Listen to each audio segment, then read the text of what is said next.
files for your application shell in the document head, and then asynchronously loading in the CSS and JavaScript needing for the current view.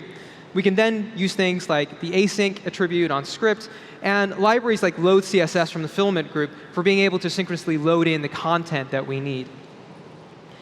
And the performance wins of such a model are actually quite stark. What you'll see if this is working there is on repeat view, it's almost instant. This is like the simplest version of the application shell architecture we could come up with. And you've got instant performance for the repeat visit compared to the first visit where it took much, much longer.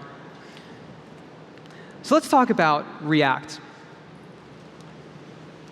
React is a UI library for creating interactive, stateful, and reusable UI components built by Facebook.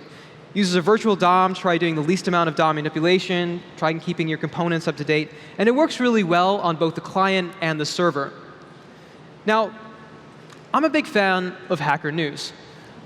I use it every day, and I thought, maybe it would be useful to be able to try using Hacker News offline. Unfortunately, Hacker News doesn't work offline on the site. You'll get the dinosaur if you try using it. By the way, this is the dinosaur that we have over in the mobile web area. You might notice that it seems to have like 4 legs for some reason and 2 arms. I just wanted to clarify on behalf of the Chrome team, the back 2 legs have been deprecated, but they haven't been removed just yet. Plan on. So back in 2014, Hacker News actually announced that they now have an API, an open API that anyone could go and build a Hacker News client with. And that API was based on Firebase.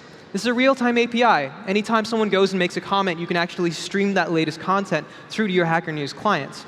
And so I decided to go on GitHub and try to find out if anyone had been hacking on a really interesting Hacker News client. And I found this one by Johnny Buchanan. This is a really nice client. It lets you take a look at all the different views available in Hacker News. You've got new comments, show, ask, jobs, and it'll highlight anytime a new comment is updated or someone has gone and edited their comment. Unfortunately, this didn't work offline either. And so I thought, it would be kind of interesting if we went in and explored what it would be like to take this complex React app and turn it into a progressive web app that worked offline. So the first thing we needed to do was make it responsive. And I know that sounds silly, but it's still quite a common thing for people to forget this one step. So we went in and we optimized things like the amount of viewport real estate being used on mobile. We wanted to make sure that it actually used up as much space as possible on iOS and on Android. We wanted to avoid things like overlapping menu items, so we fixed those as well. All of this is just done using media queries, and it's nothing particularly special.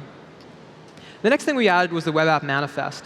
So I went into this project, and I noticed that they had a really tiny favicon, and that wasn't going to cut it. So I redid all of the artwork in Sketch and exported all the icons out and set up a web app manifest so that we could launch this thing from the home screen and get a splash screen. This is what the manifest looks like. It's nothing particularly crazy. But we basically have a background color set for the splash screen, and we have another color set for the theme color, and we've got our icons defined in there as well. Now, this application is actually a lot more complex than it might initially seem. We have this large set of complex real-time data being streamed to the client, and then we have this application UI, this